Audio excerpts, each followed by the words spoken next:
I don't know if you saw, I was reflecting on this matter, and I put out a 15-point plan that I would have thought that any president really committed to resolving this crisis would do. I'll just read through quickly.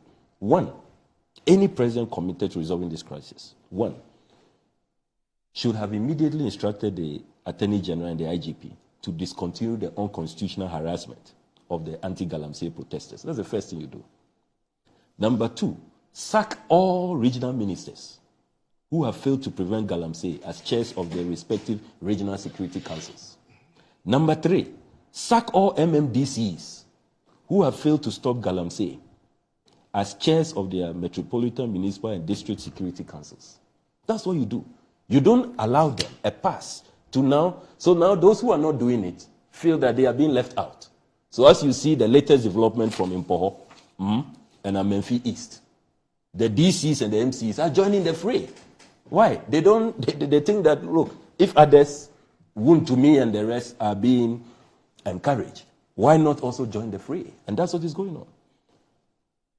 Number 4, reshuffle the ministers responsible for lands and natural resources, environment, science, technology, and innovation, national security, defense, and the interior, and various agency heads under these ministries, particularly the Environmental Protection Agency, the Minerals Commission, for their spectacular failure and alarming betrayal. That's what any committed president will have done, not calling for useless meetings. This is not the time for calling for meetings. After many months of this mass murder that is going on. 5, recall all police commanders and national security operatives in Galamsey enclaves for their complicit conduct in terribly letting the nation down. That's what any committed president will have done. 6, impose a 5-year ban on all forms of small-scale mining through legislation under a certificate of urgency.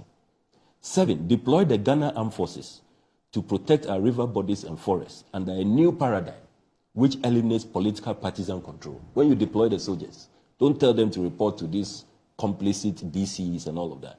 They should be strictly under their military command, no political interference. Let them do their job.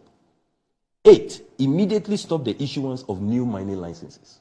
We have proven here on this show the rate at which new licenses are being issued, including the new ones that these DCs have gone for.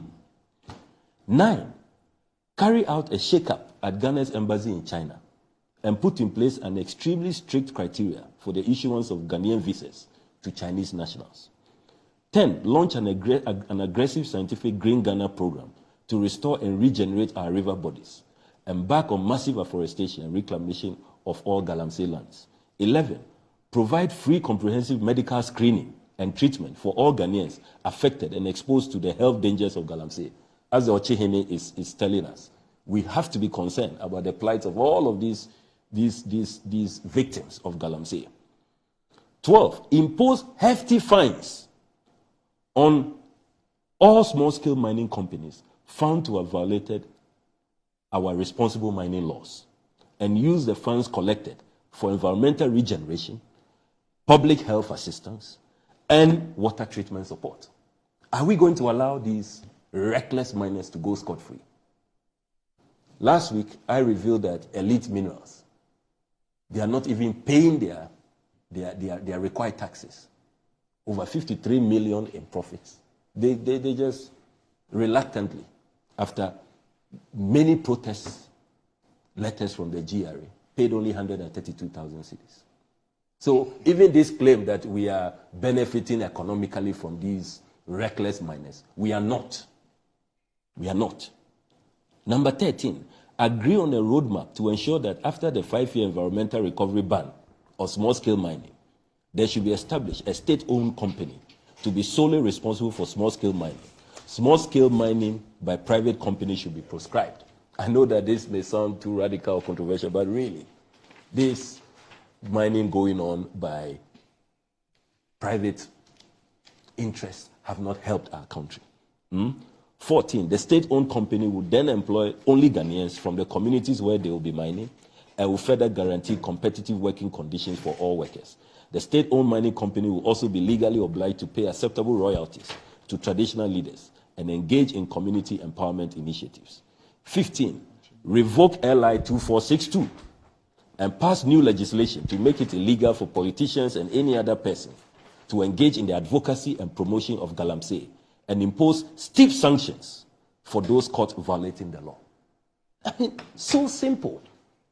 These 15 action points, any committed president, and if you do these things, everybody will see you are genuinely committed.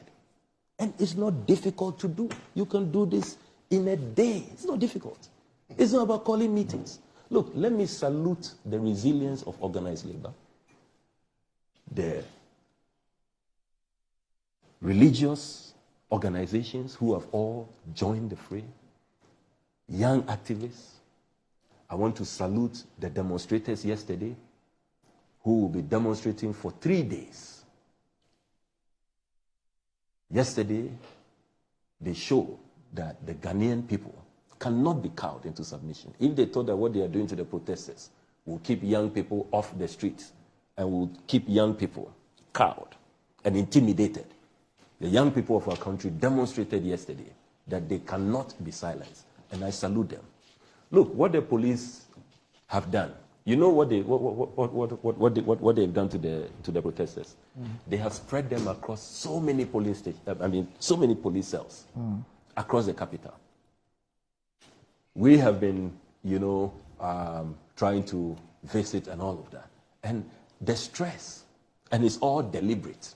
They want to break them, but I want to commend them for their resistance. I've been reading their statements. Yesterday, I was so touched by what Amma Governor wrote in her own handwriting. She has a beautiful handwriting, very clear-minded, sharp-minded activist and patriot. And I'm so happy to read from them and to know that they are not, they have not been broken. Then I also read from Felicity. Comrade Felicity is also doing very well, and she's really in high spirits. And Baka Vomawo and others, I'm really impressed with their resilience. But Doc, I must touch on the extreme provocations from NPP officials on this matter. The extreme provocations. You heard Dr. Ayu Efriye say that it is the NDC that is importing. He didn't say the NDC. He said Kwabrani. Kwabrani, is that the correct pronunciation? Kwabrani, an individual. Is it Kwabrani? Something like this. They didn't mention the NDC. Yeah, but it means the political opponents. That's all, because he said that is people want to win elections. Who is in the contest? Yeah. Who wants to win election? And that they have done some polls that show that they are winning 18 more seats in parliament, and that we are where in parliament. So he was clearly talking about political opponents. And you see, when these people are talking, they don't even realize that they are advertising their gross incompetence. You are the government. You control the national security apparatus of our country. Opposition people who don't have military, they don't have police, they don't have immigration, nothing, are importing bad guys to come and do Galamsey. You can't arrest them. And you cannot make a show of how criminal, how devious these opposition elements are. And you are standing on a public stage advertising your incompetence as a government. Why should we trust you to remain in power if you can't stop bad guys being imported into this country to kill all of us? Then why should we keep you there as Commander-in-Chief of the Armed Forces? Why? Then I conclude on the other provocative statement by Richard Ayagba, the NPP Communication Director. I couldn't believe what I was reading. What has he said? He put out a message on social media, on X, yesterday, saying that the NDC, is it true that the NDC has given the leadership of organized labor 400,000 cedis? Are you sure it is Can you believe that? Are you sure it is account? His account. I mean, I also had to go and check. I was so shocked. I had to go and check. I mean, incredible. This is what he wrote. Is it true that the leadership of organized labor received 400,000? Are you sure it is? 400? Yes, it is account. It's there right now. Viewers can go and check. It's there. Is it true that the leadership of organized labor received 400,000 cedis donation from the NDC? If it is true, is organized labor raising funds for anything? If yes, have they approached other political parties for donations? If organized labor is not raising funds, what informed the NDC's donation? How is the NDC's donation related to organized labor's sudden anti-Galamsey advocacy? Can you believe that? Sudden anti-Galamsey. Oh, it's him. I've checked. I'm not sure. I have checked. I went on his page. I've checked. I mean, it's incredible. No, I'm not sure. The level of provocation. I'm not sure. Related to organized labor's sudden anti. Yes, it's there. But I see something Daily Guide, something under. What does that mean? Yeah, so Daily Guide put out that story that that NDC is paying organized labor. There was some publication to that effect. Daily Guide published something like that. Yes, yes, and that's what he was. What is the Daily Guide network? Yeah, the online version of Daily Guide. Oh, okay. Let me continue, Doc. I mean, it's just shocking. You are sure Richard wrote this? Yes, he said if organized labor is not raising funds. Are you sure he wrote it? He did. But it's there. It's been published. He hasn't issued a disclaimer. It's there. He actually had time to take on when people were saying that go and pull this down. Why will you do this? He was taking them on. Hey. Oh yes. It got really nasty, and he was continuing.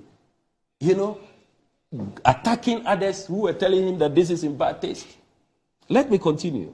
It says, if organized labor is not raising funds, what informed the NDC's donation? How is the NDC's donation related to organized labor's sudden anti-Galamsey advocacy and the subsequent declaration of a nationwide strike? Is it a mere coincidence, or is there more to it? I will vouch for organized labor, but that won't be enough because it smells fishy. Galamsey is a menace. Let's not politicize the fight to defeat it. I mean, can you believe it? Okay, so labor. I've been sent his post. Yes. Okay.